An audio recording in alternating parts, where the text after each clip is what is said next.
Queuing for water becomes routine for Banyu Urip villages, Kalidawe district, Tulung Agung, East Java. Each dry season, drought, the residents have difficulty in obtaining clean water for their daily needs. Every morning and afternoon, residents queuing to help taking clean water during prolonged drought. The same condition also occurs in West Java. Every dry season, the villages of Cibaracak, Cukang Genteng Village, Pasir Jambu District, Bandung Regency, also experience water shortages. The area, which is located at an altitude of 1,200 meters above sea level, is an arid region.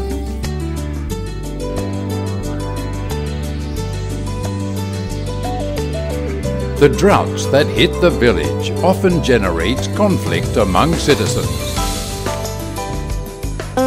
Kan aliran dari gunungnya itu nggak ada pohon-pohon gede, ya berarti nggak ada tempat penyimpanan air. Jadi kalau kemarau udah aja nggak ada airnya. Paling kalau ada juga ya berebutan sama yang lain. Kemarin pernah bapak-bapak sama ibu-ibu berebutan air sampai rame banget gitu. Iya, gara-gara ya berebutan airnya kecil, yang ini mau, yang itu mau, pada nggak kebagian. Akhirnya ya berantem sama satu sama yang lainnya gitu.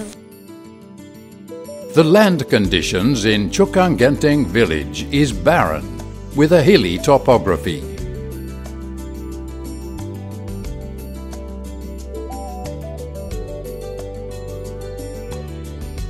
The residents can only plant during the rainy season because of the difficulty in getting water. Gunung Cihaji ini memang cukup gundul, yang sekarang ditanami oleh BUMN Hijau Lestari. Ya, alhamdulillah, dengan kekeringan seperti ini memang banyak pohon kayu yang mati juga. Ya, itu mungkin resiko dari alam daerah sini yang memang kekurangan air. Prolonged drought not only makes difficulty for people getting water, but also triggers fires, as happened in the Cihulang village, Cipare district, Bandung Regency.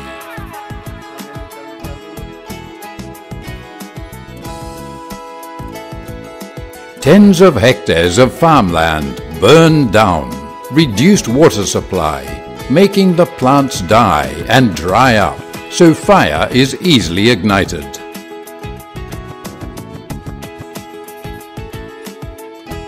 Masalah air sulit sekali, sulit. Nah, air sebegini paralonnya nggak penuh, itu cuma setengah untuk satu kampung. Tapi satu kampung nggak semua dikasih, cuma satu RW yang dikasih. Kenapa air sedikit Pak? Bisa sedikit juga? Nggak tahu, pokoknya mata airnya dulu ditanam, ada yang bakar, sekarang lagi bakar lagi, nggak bisa besar. Kalau besar mah itu bagus, sumber air banyak. Greening barren areas becomes imperative. Preserving the water sources can no longer be delayed. The decline in water quality cannot be separated from the destruction of water catchment areas. The existence of Ore Tapa Conservation Area in the village of Mekamanik, Cimenyang District, Bandung Regency, became one of the efforts to maintain water sources. Here, there are 15 types of bamboo plants, which are capable of storing water in the root rhizomes. Ada 24 jenis pohon bambu. Di antaranya bambu caketrik katanya, terus bambu banggon, bambu duri juga, ya di antaranya bambu-bambu itu banyak yang lainnya, sampai 24, 15 jenis bambu gitu. 24 sampai dengan kayu kayu yang gede-gede, yang besar-besar gitu. Terus kemanfaatannya gitu, Kalau misalkan musim kering, musim kemarau gitu, musim kemarau berlama-lama berbulan-bulan, alhamdulillah di sini tidak sampai kekeringan, tidak sampai kekurangan air lah gitu. Semenjak ada pohon bambu ini di sini. In Indonesia, there are 160 species of bamboo, and 88 types of which are endemic bamboo, or a particular species of bamboo found in one area. Bamboo is a plant that is very good for water conservation. In addition, bamboo is also a reliable pollutant-absorbing plant, which is a collector and filterer of good water. Nah, jadi tahun 2015 ini kami akan mencoba konsentrasi penghijauan berbasis tanaman bambu dan tanaman lainnya yang memiliki keuntungan spesifikasi khusus. Misalnya tanaman-tanaman selain bambu yang cepat tumbuh, tidak memerlukan perawatan yang intensif, tetapi diharapkan pada saat musim kemarau dia bisa bersinergi dengan bambu untuk menyimpan air dan memberikan air pada saat musim kemarau. Sebetulnya kendala utamanya adalah kesadaran kita semua.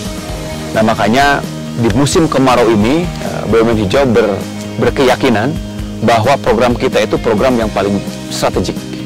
Kenapa? Ketika berbicara air, kita berbicara sumber kehidupan. No water, no future.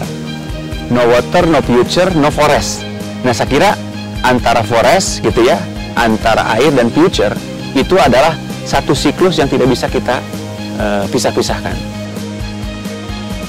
The bamboo plant has rapid growth.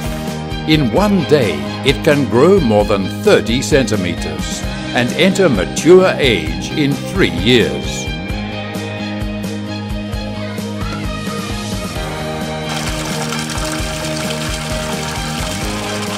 The bamboo plant has very strong root rhizomes. The root structure enables bamboo to bind well to soil and water. Compared to other trees which only absorb 35 to 40% of rainwater, bamboo can absorb up to 90% of rainwater. No wonder if there is a bamboo forest, clean water is always stored underneath. Akar bambu itu kan tidak seperti akar pohon ya. Kalau akar pohon kan menunjang dalam tanah. Kalau akar bambu itu di permukaan. Nah, sehingga dia menutup permukaan tanah itu menjadi goyang dan longsor kan. Nah, selain menutup permukaan itu, air yang datang dia simpan di akar bambu itu. Greening is one way of preserving raw water sources. Because of the existence of plants, basically rainwater is absorbed. Pertama itu pasti bisa menaikkan taraf hidup masyarakat. Karena dia kan batangnya itu bisa makan untuk membuat sesuatu lah gitu ya. Bahkan dulu itu pernah ada penghitungan 2 hektar bambu, kebun bambu ya di Jatiluhur itu bisa menghidupi satu keluarga, 1 istri, 2 anak. Selain bambu cepat tumbuh, untuk industri kerajinan juga berkembang, untuk makanan juga ada, subsidi kayu juga ada, dapat banyak air untuk pertanian dan kehidupan, juga untuk kesenian, culture kita. Jadi ada culture-nya. Jadi bambu ini betul-betul mulai dari semua aspek kehidupan ada. Nah, makanya menurut kami BUMN Hijau berketetapan akan melakukan konservasi dan kegiatan penghijauan berbasis tanaman bambu. Bamboo is a plant which is able to regenerate itself naturally, ensure the continuity of rapid growth to meet ongoing needs.